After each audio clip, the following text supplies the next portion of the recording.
You're broken down and tired of living life on the merry-go-round, and you can't find a fighter, but I see it in you, so we gon' walk it out. Move mountains, we gon' walk it out and move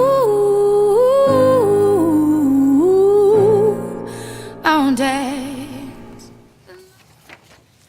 Good evening, and welcome to another edition of the Rankin Valley Pittsburgh section of the National Council of Negro Women. My name is Alecia Gibbs. I'm Section First Vice President, and joining me today is Patricia Blakey, a member of our section and also a nurse. We thank all of you who have participated in our previous programs and hope that you will join us again today by calling 412-231-2288. The number will remain on the screen. Our special guest today is Dr. Stephen Evans, a surgical oncologist at UPMC, who will help us discuss breast cancer awareness as it relates to African American women. This program satisfies two of our national mandates: to disseminate information about issues affecting African American women and their families, as well as to promote healthy lifestyles and behaviors through wellness projects. Let's introduce our special guest by reading his bio. Dr. Stephen Evans. Dr. Evans has over 30 years of surgical experience and is the Clinical Associate Professor of Surgery at UPMC Division of Surgical Oncology. He is a leader in his field and currently serves as Cancer Liaison at UPMC Presbyterian Shadyside Hospital. And he is an active member of the Shadyside Hospital Foundation Board of Directors. He has previously served as the Vice Chairman for the Department of Surgery, UPMC Presbyterian Shadyside. He's with Shadyside Campus, Medical Staff President of UPMC Shadyside Hospital, and he's on the board of Allegheny County Medical Society. Dr. Evans is currently the Vice President of Gateway Medical Society and a former ambassador for Real Men Wear Pink of Greater Pittsburgh from 2017. The American Cancer Society and Susan G. Komen Race for the Cure. Dr. Evans has received numerous honors and awards over the years and has been published in several academic journals.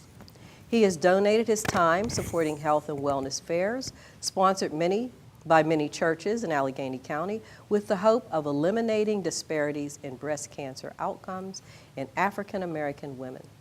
You will also find that Dr. Evans serving on the medical mission teams to Bomet, Kenya, Tenwek Christian Hospital, or LaCroix, Haiti, New Testament Mission.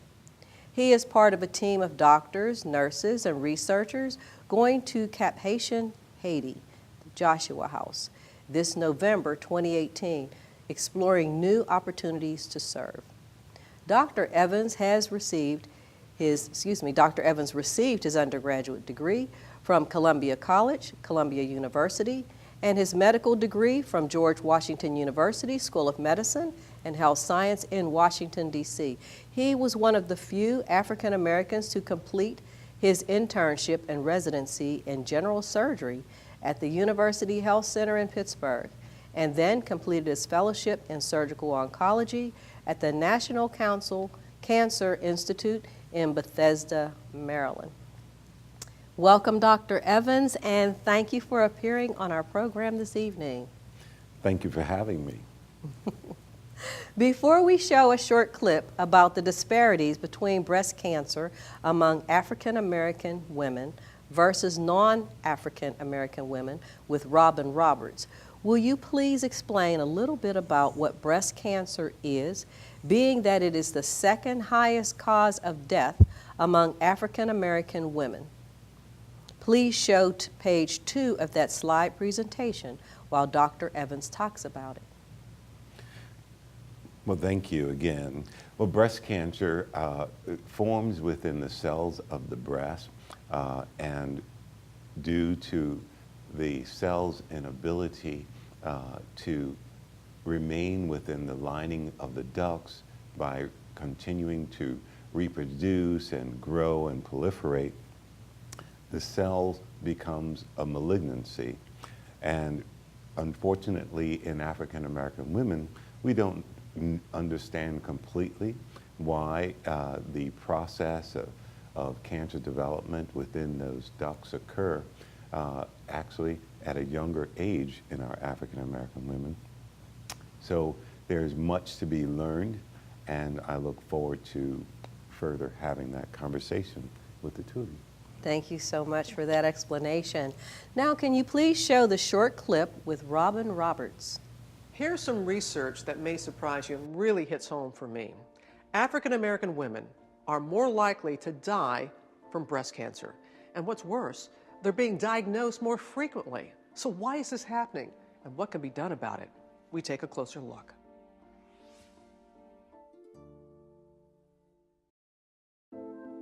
I felt like the monster was chasing us, and now it's close. I'm thinking to myself, I may be next.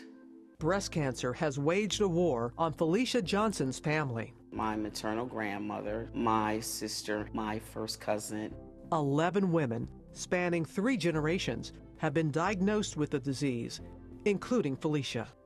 Seems like our list just goes on and on. And when it really hit close to home, when your generation, it was one thing when you saw your mother and your aunt, but then when your first cousin passed away from breast cancer, what was that moment like for you?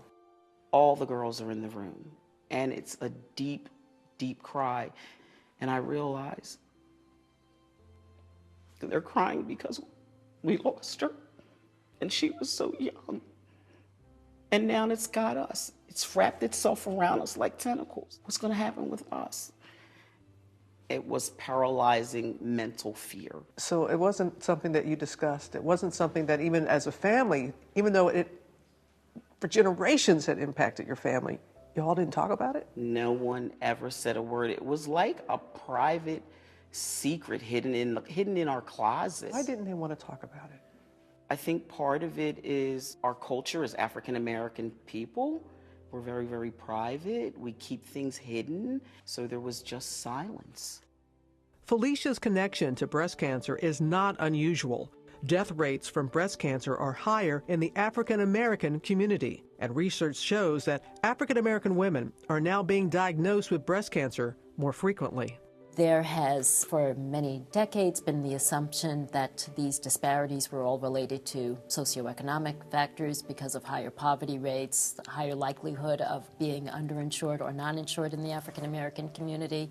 But Dr. Lisa Newman is researching other possible causes, including genetic links between African American ancestry and the more deadly form of breast cancer known as triple negative. We know that triple-negative breast cancer is twice as common in African American women compared to white American women. And African American women get diagnosed with breast cancer at a younger age more often than white American women. But many African American women are not getting essential preventative treatment. It's why Dr. Newman goes into the community to spread the word. It's disrupting families, it's damaging, it's taking lives. Every opportunity to get the message out to African American women regarding breast cancer screening and early detection is critical. After Felicia thought she beat breast cancer the first time, it returned 7 years later as triple negative. We do share the triple negative, Yes. which really affects the African American community the most and is so deadly. Yes. And look at us. Yeah, and look at us. Felicia is determined to do everything she can to break the silence in her family and help others do the same. What is it about you that you said, I'm going to be the voice for those who don't have a voice? Without information, you suffer. You suffer with not knowing what to do. You want to give yourself the best opportunity that science has to fight your disease. Today, Felicia has no detectable cancer in her body and volunteers her time mentoring others through their breast cancer journey. When Felicia needs a moment to herself, she goes to her neighborhood park. Tell me about this park that's close to where you live. I've been swinging on the swings since I was a little girl. It's very soothing for me. It's the blowing in the breeze, and I'm thinking about things in life. When I swing back, I'm swinging into the history, but when I swing forward, I'm swinging into new hope, new joy, new peace, and giving a part of me to another woman to say, I know it's painful. Take another woman's hand. She needs you. I love you. I love you Thank too. you for helping me. She needs what you went through so she can see that there's hope. When I told someone I had stage 4, when I told someone I had triple negative, you have metastatic cancer, and they see that I'm alive. Okay, there's hope. I can make it. I can go through. Just take someone else's hand to the swing in the park with you and let them swing on your swing so they know they can make it too. For those who are just tuning in, our special guest today is Dr. Stephen Evans, a surgical oncologist with UPMC, who is helping us to discuss breast cancer awareness as it relates to African American women. That clip we just watched shows that anyone can get breast cancer, even someone like Robin Roberts.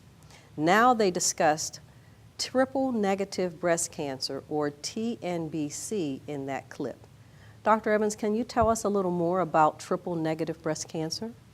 Yes. Before I talk about triple negative breast cancer, let's just explain that most common cancers have receptors located on the surface of the cell that most women are familiar with, such as estrogen and progesterone receptors. And these hormones are growth hormones, and when women do not, and the women who have estrogen and progesterone receptors on their cancer cells, they have a greater survival rate than women without these markers on their cells. The overall survival rate becomes actually 85%. And so in African American women who have the incidence of triple negative breast cancer to be as high as 22%, whereas in Caucasian women that incidence can be as low as only 10%. The thought is that the cause of the higher death rates, which can be high as 42% different, is the lack of these receptors on the cells. And women with estrogen and progesterone receptors can be treated with hormonal therapy, whereas women with neither estrogen or progesterone, or the other protein called HER2/neu, only can receive chemotherapy for their diagnosis of breast cancer. And there is no standard chemotherapy that is utilized that is superior one over the next. Does that help? Yes, that explains it. Mm-hmm. And so with the triple, as you noticed in that clip, Dr. Lisa Newman, who is also an oncologic surgeon in Detroit, referenced that African American women of African ancestry have a higher rate of triple negative breast cancer. In her studies in a group of women in Ghana and even Western Africa, the rates of triple negative breast cancer can be as high as even 80%.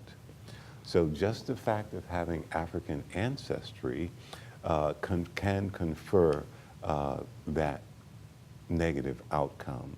So much research is still necessary because we don't have the answers to completely understand that complex relationship. Okay.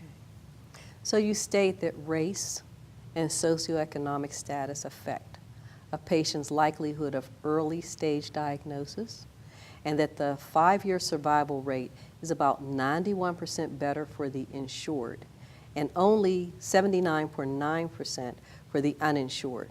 that a much higher percentage of the African American population is uninsured.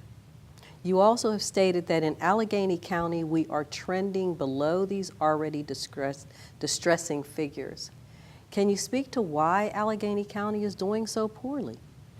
Well, let's talk about that some more. Poverty and race are independent risk factors for poor outcomes in breast cancer, with the breast cancer diagnosis. And also, as you saw in that clip, the exact reasons that are aligned with that outcome are not known. And yes, we've talked about whether lack of access is a factor, lack of the ability of women to receive mammograms at an early stage, early on, to diagnose a cancer at an early age, cultural norms, or as in the clip, the woman said that even having a discussion within her own family that had 5 generations of cancer was faux pas. So we have all of these issues that impact even coming to diagnose breast cancer. And so yes, race and poverty are independent risk factors. We know that the uninsured, as you, if you have insurance, your risk, your survival rates are much higher than if you do not have insurance. And in Allegheny, so that is why I'm pulled together a group of brilliant minds collaborating with researchers at the Wolf Center of Health, Quality and Health at the University of Pittsburgh to try to find a way to take a different approach to impact these communities of highest need. And to that end, we've looked at looking at McKeesport, where the African Americans comprise 33% of that population. And also, unfortunately, 33% of that population are below the poverty level. And so at the University of Pittsburgh at McKeesport Hospital, our goal is to initiate a multidisciplinary breast cancer council that will include a patient navigator that can help women newly diagnosed with breast cancer to get from A to Z through that challenging process and help her understand all the complicated information that goes along with that diagnosis, and have the compassionate and caring radiologists who is consistently present at McKeesport, and along with the primary care physicians, the internal medicine doctors, and the host of surgeons that are present at McKeesport, to let the community know that we're specifically interested in them, and we're going to try to just focus on this one community and see if we can make an impact by our presence. Well, that's good, Dr. Evans, because healthcare and research and the quality that you give will help these disproportionate communities, like you said, McKeesport. So we can eliminate racial disparities in breast cancer as we go on and continue to fight this battle and decrease this statistical data of how women are getting breast cancer at alarming rates. Now, can we talk about the community health centers in Allegheny County? That's a very important comment. The federally qualified health centers, believe it or not, take care of the largest amount of uninsured and underinsured patients in Allegheny County.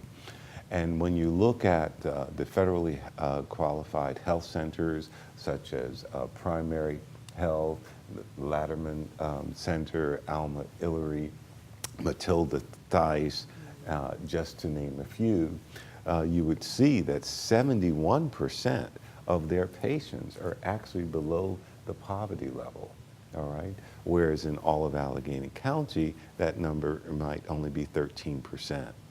So the federally qualified health centers disproportionately bear the burden of caring for the poor and underinsured, and deliver the quality care that they need at the time that they need it. And to help out with that, even another center here, the East Liberty Family Health Center, also just recently, with the help of the Steelers Foundation and the American Cancer Society, just received a grant to help in this area of disparities, providing a $100,000 grant to educate the underserved communities and provide ease of access for providing mammograms. And you and I, before the show, had talked about the mammogram voucher program. Oh, yes. Most of the federally funded agencies that you mentioned have a lot of programs that can help women with mammograms. I know that Elma Ellery has a sliding fee scale, so women don't have to worry about how the mammograms are going to be funded. Now, Adagio Health, that is a federally funded, well, I guess it's federally state, but you can contribute, that's what I'm saying. Now, I know they have some centers opening up in different locations. One of the new one is in Turtle Creek. But if you want information about the location in your community, the number's 1-800-215-7494. And this can help with managing your funds and to receive a mammogram that may be free, a voucher. Now, a lot of them may be based on your income. UPMC Pinnacle has a phone number here to qualify is 717-231-8900. And the staff will discuss with you how to go about the mammogram voucher program. And that's very important, because the Adagio Health, the Pennsylvania Healthy Women's Program, services 150,000 women all across the 23 counties in Western Pennsylvania, regardless of your ability to pay.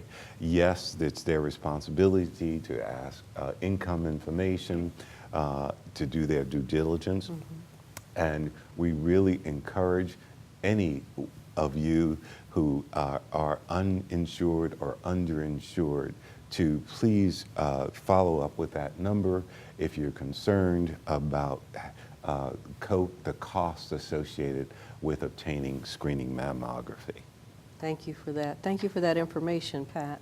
Okay. Has the Affordable Health Care Act of 2010, has that helped to eliminate health disparities, Dr. Evans? Well, the Affordable Health Care Act of 2010 made a difference by providing access to quality health care and screening, and its initial goal was aimed to help eliminate health disparities.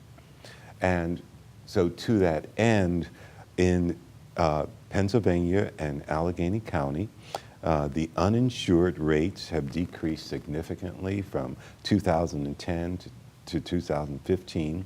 Amongst blacks, before 2010, the uninsured rate was 24%, and it's been now down to 13.5%.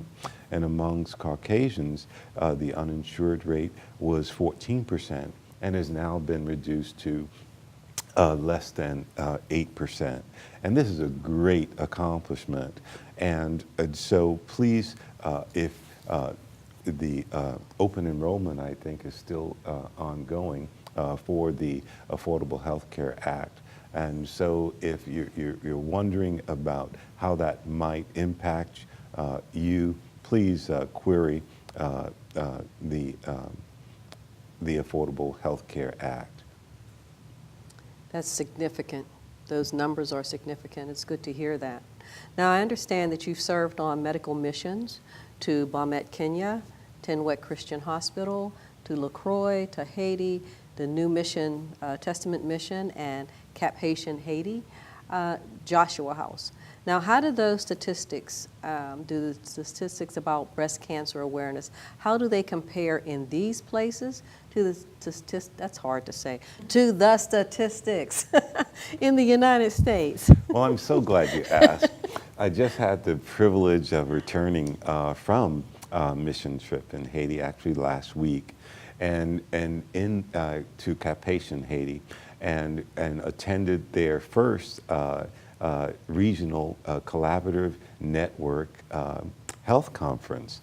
And believe it or not, breast cancer worldwide is the #1 cancer in African American women, and also breast cancer is the leading cause of cancer deaths even in Africa. And so that's why it is important, as I said earlier, to know your African ancestry, because those numbers are still remarkable even in Haiti. Unfortunately, there is no registry as of yet to collect that data, but I was able to meet a Dr. Vincent DeGennaro from the University of Florida that is looking to be able to help expand a breast cancer registry and standardize the chemotherapy administered to the Haitian women, and that is very promising. And so we have a lot to look forward to for the peoples of both Africa and Haiti, and even here in the U.S. And all of that is to say this: the word collaboration is significant. Without collaboration, eliminating disparities amongst women with breast cancer is not possible. Any progress that is made in even the African or African American community will impact all women with breast cancer. All right? So that's the important piece to remember. So we really are excited about trying to come together and think about ways that we can involve our women right here in Allegheny County, even in research studies, so that we can study that question as to why these outcomes are different in African American women than their Caucasian counterparts. Absolutely. Looks like we have a caller. Caller, can you please say your name and where you're calling from? Yes, good evening. My name is Mark, and I'm calling from the north side. Good evening, Mark. Once again, another very, very informative show. Doctor, if you can do me a favor, please, I would appreciate it. Can you jot down my questions? I'd like to say them, and then I'd like to get off the line, because I'm impressed with your statistics and your wealth of knowledge. I'm learning so much. So I will try to just give you the couple of questions, and if that's possible, to move on. First question, and let me also, please forgive me, I just tuned in about 10 minutes ago, if you've already responded to some of these questions. I read somewhere where there was a small percentage of men who got breast cancer. If you can talk about that percentage, and if you can talk about the percentages of African American men. Number two, is there any proof or documentation, let's say over the last 10, 15 years, of which political party has been more sympathetic to the cause of breast cancer and funding the programs in these communities that are taking on the larger cases in terms of them increasing the budget or giving access to these agencies and organizations to make their jobs a little easier. And my third and final question, and once again, please forgive me if I'm repeating what you've talked about, but can you take a moment to talk about prevention and cause? We are now in 2018, and we have a ton of technology, and we have brilliant medical minds out there such as yourself. And so I am certain there's got to be some documentation, study, research, or database that shows, of course, how to prevent, so we can start teaching young ladies how to prevent getting breast cancer. And then what are some of the causes? Is it diet in African Americans? Is it the environment? Is it stress? I don't know. And so I will hang up and listen. And ladies, thank you so much for the show. And doctor, I really appreciate you sharing this information with the viewing and listening audience. Thank you so much. Thank you for calling in, Mark. Mark, thank you for your question. You. I'll start with the last question first to cover some of that information. What are the causes of breast cancer? And unfortunately, even in 2018, we cannot give you a clear explanation to the cause of breast cancer. We do know that the risk associated with breast cancer are higher in women who have family history of breast cancer in either mother or first generation grandparents and or siblings, and that's very important. And even father, the paternal history of breast cancer is a significant association with increased risk of developing breast cancer. We also know that instead of that, lack of not having a child, also women without giving birth have an increased risk. And so there, as far as prevention goes, what we do know now is that being overweight and obesity, not active enough, has also been associated with increased risk and worse outcomes relative to breast cancer. But how exactly to prevent breast cancer, we do not have the answer. To your second question, to your first question, do men get breast cancer? Yes. 1% of men are diagnosed with breast cancer. I actually had a young man who was 35 years old when he first was diagnosed with breast cancer, an African-American male, and his mother was diagnosed 15 years later. And so yes, men indeed can develop breast cancer. So it's important that if a man notices something, a mass within his breast, even men qualify and should obtain a mammogram, which is currently our only sensitive tool for aid in diagnosing breast cancer. Because after a mammogram is performed, the abnormal area within the breast detected is sampled through what we call a needle biopsy, and those cells can be then looked at under a microscope and determine whether they represent normal or benign cells or malignant cells.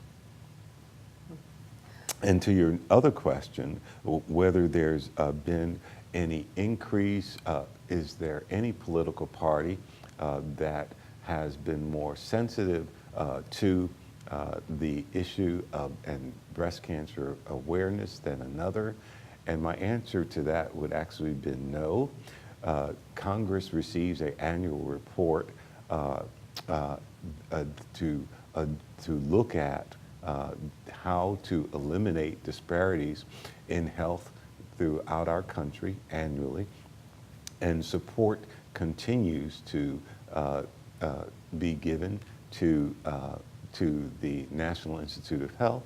And more importantly, because of those annual reports, the National the Institute for Women was established, which made it mandatory in 1985, so that all research studies had to consider sex, female gender, and as part of their, and race, as part of any studies, so that we can further learn answers to that question that continues to arise as to whether race and gender impacts outcomes of all diseases, including cancer.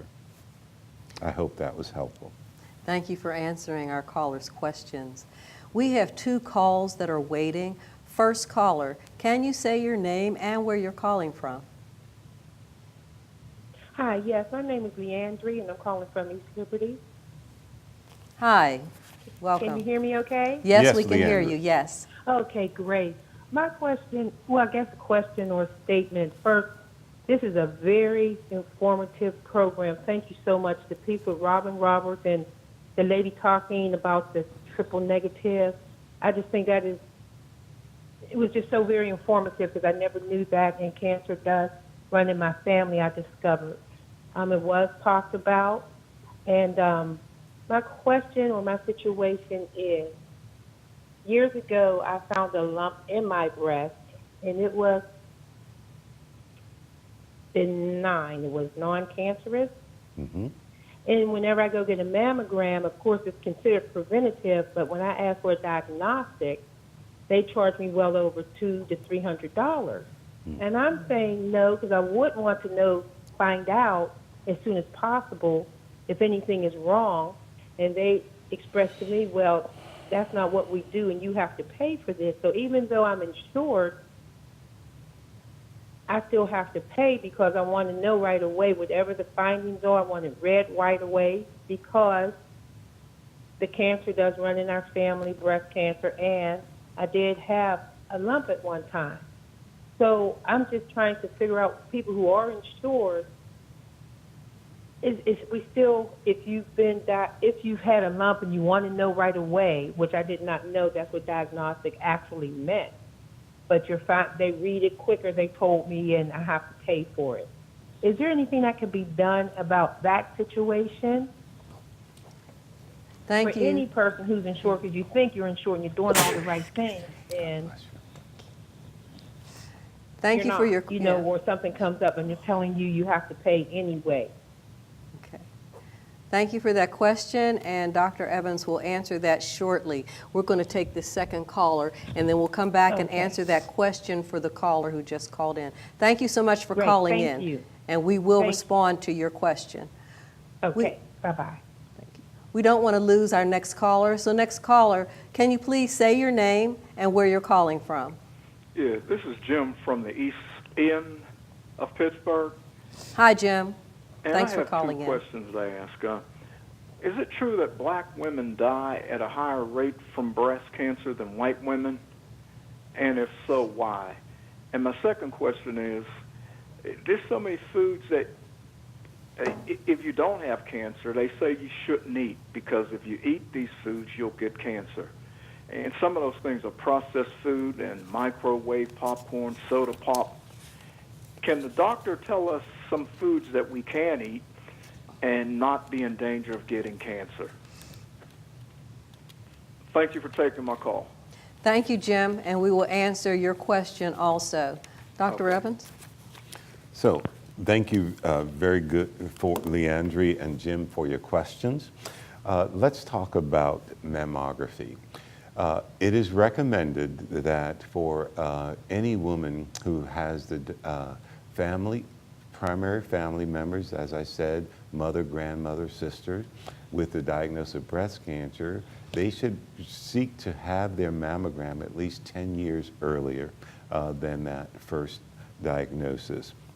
So if your mother was diagnosed with breast cancer at age 40, you should seek your first screening mammogram at 30. And there's questions about that because how sensitive is that tool in the woman of age 30 who has dense breasts? Our mammograms are more sensitive in the older population of women because the breast is more replaced with fatty tissue. And cancers which show up as a white structure versus in the background of fatty tissue which shows up as black is more readily identified in a woman's breast that is more fatty. The younger women have dense breasts.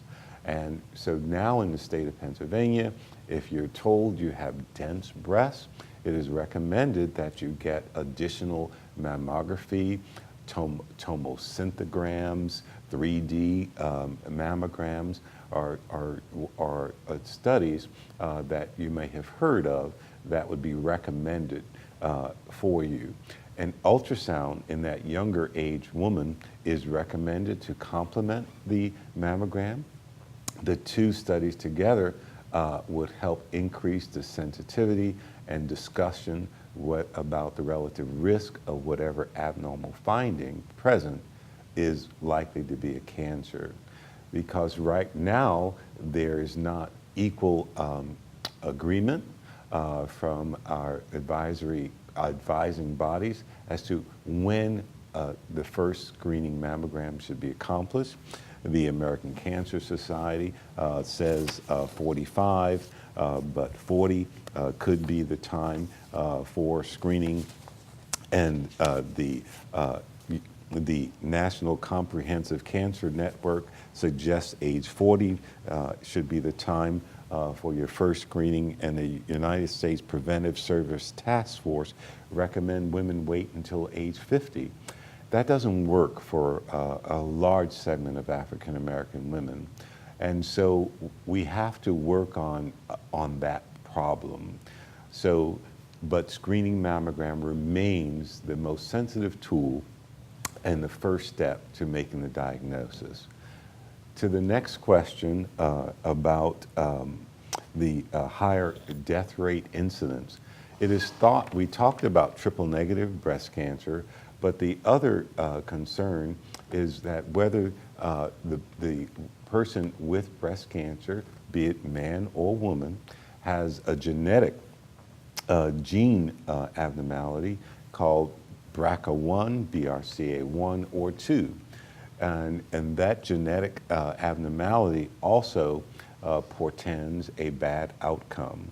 So any woman who is diagnosed with breast cancer under the age of 40 should undergo genetic counseling and have that genetic test, BRCA1 or 2, because it can also be associated with other malignancies such as ovarian cancer. So that's important. And yes, the death rates have been declining overall over the past several years, except for within that segment of African American women in that age group of 25 to 35. So overall, our chemotherapies have been greatly effective in the women with estrogen positive, progesterone positive tumors, in help promoting the overall survival rates as high as 88% overall. But in that younger age woman, African American woman, aged 25 to 35, the death rates are significantly higher than the white counterparts. And the reasons why remain unknown. So that's why we really need to encourage women to participate in the studies, because we do know that if you participate in a clinical trial or research studies, those women generally have similar outcomes because everything is done in a standardized fashion and everyone received the same care. And so that's why it's very important that we participate in these studies We know that there's reluctance to participate in clinical trials because we've heard of the distrust of clinical trials and the Tuskegee problem. But we have to put that behind us to gain more information so that we have greater numbers involved and more information can be gleaned for our community specifically. Pat, do you have some questions for Dr. Evans? I think he answered a lot of them, and so he did expound on the fact that it's recommended that screening mammogram is the first step in the process of early detection and cancer prevention. I would recommend that a lot of the families get together and have support and just go with someone that needs a mammogram, because screening is the first tool, as Dr. Evans did say. To that point, we just recently did an outreach at McKeesport Hospital. We had a group of, actually it's a call to action group overseen by the pastors in the region and Dr.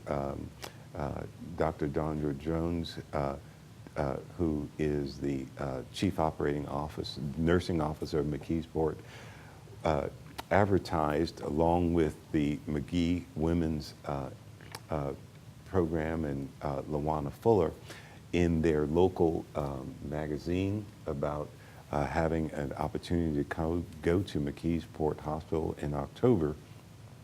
And so through placing flyers in the church bulletins and having the information in the community newspaper, we had a large number of women attend, and the oldest, and they brought, it was word of mouth, and they brought friends, and that's how, and one of the women present was 66 years old and having her mammogram for the very first time. Oh my. And the other women were in their early 40s. And so, and one woman made a very important comment. She said the only reason she actually attended our open process to have the mammograms was because of the voice on the other end of the phone sound compassionate and genuinely cared about the process and the importance of having a screening mammogram. And so when we talk about why disparities exist and what barriers exist to women actually having their screening mammogram, it is multifactorial. And so the women have to feel welcomed. They have to feel that there's specific interest in their good outcome, and explain the process of the mammogram, and if further explained, as Leandra had said, what the next steps would be, and if a diagnostic study is necessary, because with a screening mammogram, if an abnormality is identified, a tissue biopsy is not done the same day. And so yes, education is necessary to make people aware that yes, it will oftentimes require a second visit, all right? And so that appropriate time can be allotted for that detailed evaluation and biopsy and education. And so if the prescriptions are written by the doctors for diagnostic mammogram, the appropriate amount of time will be allotted so that the appropriate information can be provided. That's wonderful to hear that information. Compassion. You need to hear that compassionate voice on the other end of the line. Something that you talked about, Pat, when you were talking about groups supporting each other and going together to support each other, how important that is. And one other thing, we know that our parents and our grandparents, sometimes they're called the silent generation. They keep things to themselves. And in order to know that you have a history, a family history, we need to open up and talk. We need to talk and share our medical history within our families so that everyone knows what has happened so we can do more prevention. Any other questions you have, Pat, there? I just want to ask the doctor, is African American women that have breast density, are they more likely to get breast cancer, and why? African American women with dense breast tissue, or any woman with dense breast tissue, is not in and of it themselves at an increased risk of developing breast cancer. What they are at increased risk of is lack of early detection by the limitations of the mammogram itself, Okay. and being able to differentiate the tissues. And so that's why the additional studies are necessary. So a lot of people who have even gone on the internet, which I do not advise, have then further asked the question, well, what about an MRI, magnetic resonance imaging, for women with dense breasts? MRIs of the breast have their place, but in a very select situation. And it adds further confusion rather than aid in unless you're specifically diagnosed with breast cancer, and we're trying to look at extent of disease, but it should not be considered as a screening tool in a woman with dense breast tissue. You state in your perspective, Dr. Evans, that you're attempting to increase public awareness about this disease and about its detection and prevention, as well as to educate communities about the importance of screenings and the availability of free screenings. How is that going? It is actually going very well. I'm so grateful for this opportunity to be with you today, and how this came about was because I did a educational presentation on breast cancer and eliminating disparities to the AKA sororities. And so with that, to that end, I was able to contact you, to get connected with you, and so many other organizations and churches as a result of just word of mouth. And that's the other, I would say that, so that's a good thing. But I feel that we have institutional barriers. We in Pittsburgh and Allegheny County have so many different organizations really trying to wrap their hands around this problem of African American women having a higher death rate and poor outcomes with breast cancer, but the different foundations and organizations aren't speaking to one another. And so I really feel it, my calling for the remainder of my career, to bring all of these entities right here in Allegheny County together. So much so, and I said I am going to sound the alarm, and even went to Senator Jay Costa to express my concern, and he says, we're willing to help. So everyone is willing to help, but no one knows exactly how. And that's why we're saying we have to start somewhere in a cohesive, collective way. And the Allegheny County Breast Cancer Initiative is also ongoing. As I said, the Women's Research Initiative, which is the largest research institute, women's institute in the country, is right here in Allegheny County, and McGee Women's Hospital and the Wolf Center. And we are working together and with the Hillman Center to really fully march forward so that we can say going forward in the future that we have eliminated these disparities. Absolutely. Now, if folks wanted to reach you, how can they reach you if they want information on breast cancer awareness, or if they want to become involved in helping to spread awareness and in decreasing the disparity of this disease?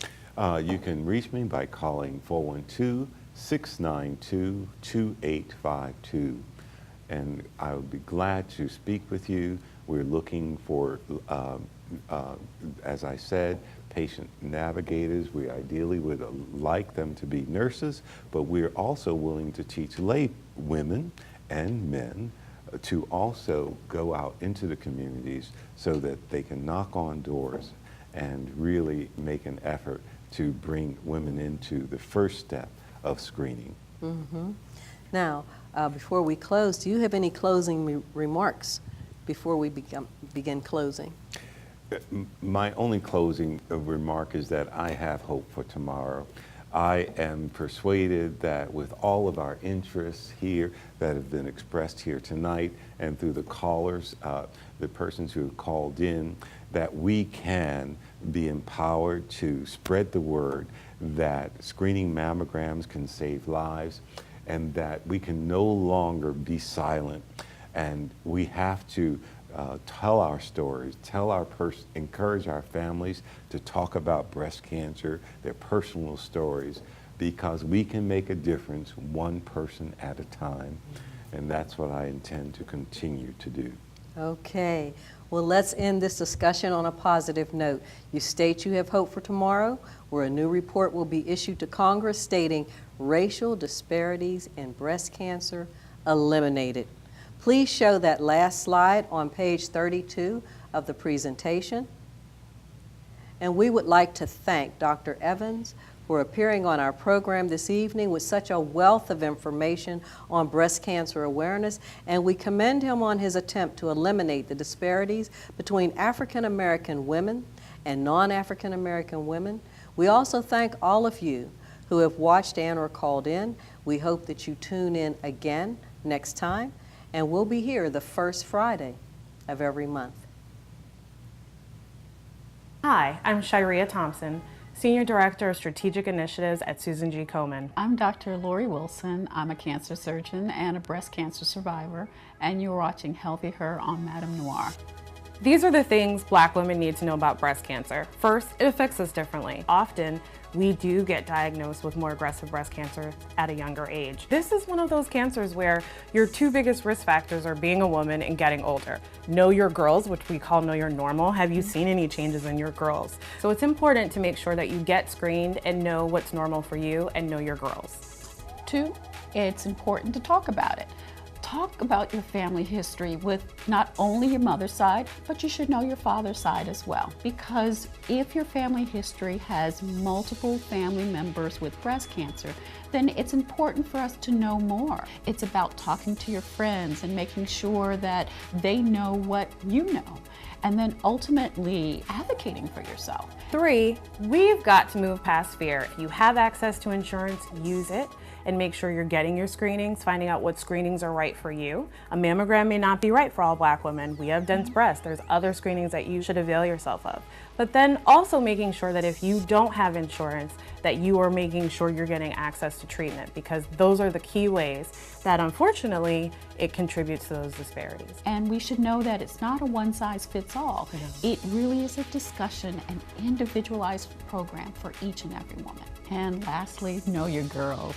The importance of this campaign is really to take that empowerment as sisters and share that with each other, because we can live if you take those steps to have a conversation with your doctor. One of the other things that I think is really exciting about the campaign is it came from a place of empowerment.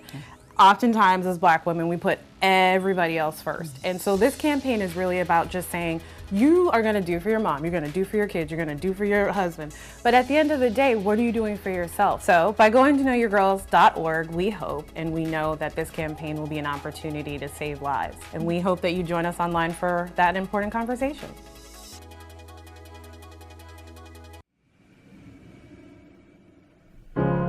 You're broken down and tired of living life on the merry-go-round, and you can't find a fighter, but I see it in you, so we gon' walk it out. Move